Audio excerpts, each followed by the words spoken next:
नमस्कार दोस्तों, मैं हूं दिव्यांश। स्वागत करता हूं आपका दिव्यांश बर्थडे यूट्यूब चैनल पर। कल एसएससी ने टेंटेटिव आंसर की एसएससी स्टेनोग्राफर सीएनडी 2019 के एग्जाम की अपलोड की थी। आई थिंक आप सभी ने अपना स्कोर चेक कर लिया होगा टेंटेटिव आंसर की से। अब उनमें से कुछ क्वेश्चंस देखिए गलत भी हैं, ठीक है, 4 से 5 से 6 क्वेश्चंस गलत हैं। तो बाद में जब फाइनल आपका जो रिजल्ट जो कि अप्रैल में आने वाला है तो उसमें सब कुछ फिक्स हो जाएगा। मैं लाइव भी आया हुआ था, मैंने एक पोल भी डाला हुआ था कि कृपया अपने अपने मार्क्स बताइए, और उसमें जो मैंने देखा हुआ स्क्रीन के सामने है पोल, तो इसमें 150 के ऊपर है।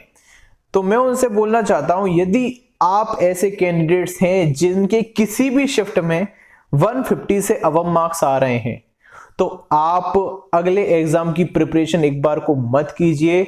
यदि आपको फाइनली जॉब आपके हाथों में चाहिए तो मैं आपसे बोलूंगा कि अपनी डिक्टेशन इतनी शार्प कर लीजिए, सब कुछ पढ़ाई बंद कर दीजिए, क्योंकि 150 के ऊपर 101% आपका सिलेक्शन होना है। आपको दूसरा एग्जाम देने की कोई जरूरत नहीं है, क्योंकि इट विल बी पॉसिबल कि डिक्टेशन टफ बोली जा सकती है। देखिए पिछले 2-3 साल से इजी डिक्टेशन बोली जा रही है। 2016 की बात करूंगा तो बहुत ही ज्यादा, हिंदी वाले ध्यान से सुन लीजिएगा, हिंदी की बहुत ही ज्यादा टफ डिक्टेशन बोली गई थी। तो मैं नहीं चाहता कि आपका किसी भी प्रकार से लॉस हो लालच को लेके, ठीक है। ठीक है, आपको एग्जाम दे देना, अगला वाला आपको देना है दे दीजिएगा, लेकिन अगर आपके 150 से अबव मार्क्स आ रहे हैं तो मेरा पर्सनल सजेशन है आपके लिए कि आप पढ़ाई को एक साइड रख दीजिए, अब केवल डिक्टेशन पर अपना दिमाग लगाइए, और जितनी ज्यादा स्पीड आप लोग कर सकते हैं उतनी ज्यादा स्पीड एक्यूरेसी के साथ करें, क्योंकि एसएससी है, टफ भी बोल सकती है, बहुत ज्यादा टफ भी बोल सकती है डिक्टेशन। क्योंकि आपके अगर 150 से ऊपर मार्क्स है, किसी भी शिफ्ट का हो, ध्यान से सुन लीजिएगा, किसी भी शिफ्ट का हो, जनरल की बात कर रहा हूं मैं, ठीक है, यदि 150 से ऊपर मार्क्स हैं तो आप केवल और केवल स्किल टेस्ट पर ही ध्यान दें। इसके अलावा यदि आप एसएससी स्टेनोग्राफर 2020 के एग्जाम की प्रिपरेशन कर रहे हैं तो आप परीक्षा ऐप डाउनलोड कर सकते हैं, डिस्क्रिप्शन में आपको लिंक मिल जाएगी। यहां पर एसएससी स्टेनोग्राफर के पर्टिकुलर एग्जाम के सेट दिए हुए हैं, आप सेट प्रैक्टिस कर सकते हैं, काफी अच्छे ये सेट हैं। यदि आप मेरा कूपन लगाएंगे इसमें दिव्यांश 50 तो आपको 50% ऑफ मिलेगा। ये जो एसएससी स्टेनोग्राफर की सीरीज है इसकी प्राइस है 280 रुपीज, लेकिन यदि आप मेरा कोड दिव्यांश 50 लगाते हैं तो ये आपको 140 रुपीज में मिल जाएंगे।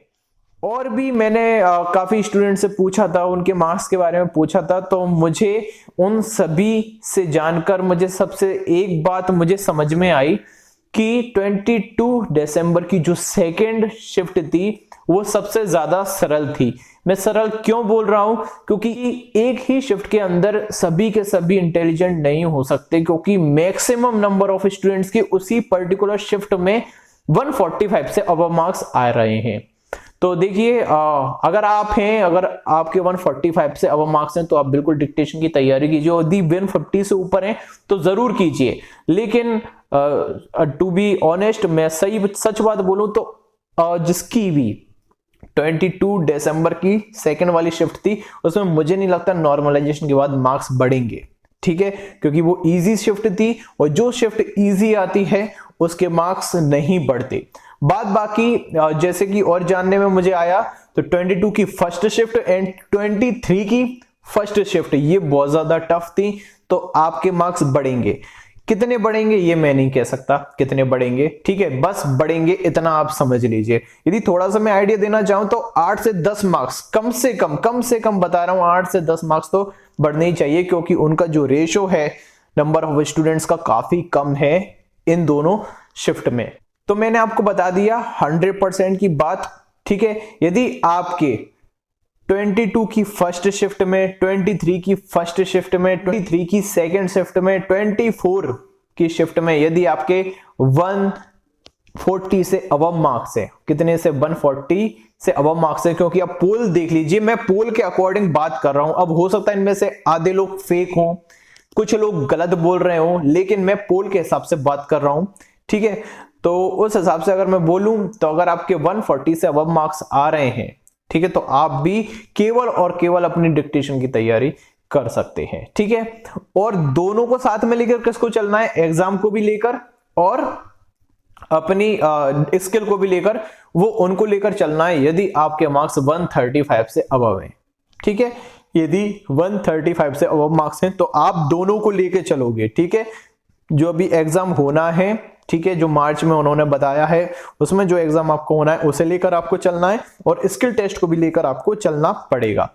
किसको नहीं चलना है, किसको स्किल टेस्ट की तैयारी बिल्कुल भी नहीं करनी है, जिसके चाहे वो किसी भी कैटेगरी का हो, किसी भी कैटेगरी नहीं बोलूंगा, OH और VH अलग हो जाते हैं, अगर आपके 110 से नीचे मार्क्स हैं तो भाई मैं पर्सनली बोलूंगा मत करना स्किल टेस्ट की तैयारी। अगर आपकी जॉब भी लगेगी तो पांडिचेरी में जाओगे, इतनी दूर जाओगे और जॉब लेके करोगे भी क्या। ठीक है, यदि आपके मार्क्स 110 से नीचे हैं मत कीजिए। अगर आप OBC कैटेगरी के हैं तो वही बोलूंगा 130 से अबव मार्क्स हैं तो स्किल टेस्ट भी कीजिए और आने वाले एग्जाम की तैयारी भी कीजिए। यदि आप SC कैटेगरी से हैं तो 120 से अबव मार्क्स आपके हैं तो आप तैयारी कीजिए। ठीक है, आप स्किल टेस्ट की तैयारी कीजिए और अगले एग्जाम की भी कीजिए। आप अगर ST कैटेगरी से हैं तो यदि आपके मार्क्स 112 से अबव आ रहे हैं तो आप ST कैटेगरी के हैं तो आप तैयारी कर सकते हैं, लेकिन साथ में आपको एग्जाम की भी तैयारी करनी पड़ेगी। और दोबारा से सुन लीजिए, ठीक है, जॉब आप लोगों के हाथ में है जिनके भी 150 से अबव मार्क्स आ रहे हैं। ठीक है, तो जॉब आपके हाथ में है। मैं इसके बाद आपको स्किल टेस्ट से रिलेटेड भी वीडियोस लाऊंगा कि आप कैसे अपनी स्पीड को एनहांस कर सकते हैं। और डोंट वरी, जिनका एग्जाम अभी मार्च में होना है उनके लिए सारी वीडियो प्लान है, बस समय निकालना पड़ता है। और मैं जरूर आपको कुछ नई चीजें भी बताऊंगा जो मैंने अभी तक आपको नहीं बताई हुई हैं, तो उसके लिए आपको चैनल को सब्सक्राइब करना पड़ेगा। ठीक है, तो चैनल को सब्सक्राइब कर लीजिए। मिलता हूं आपसे नेक्स्ट वीडियो में, तब तक के लिए नमस्कार।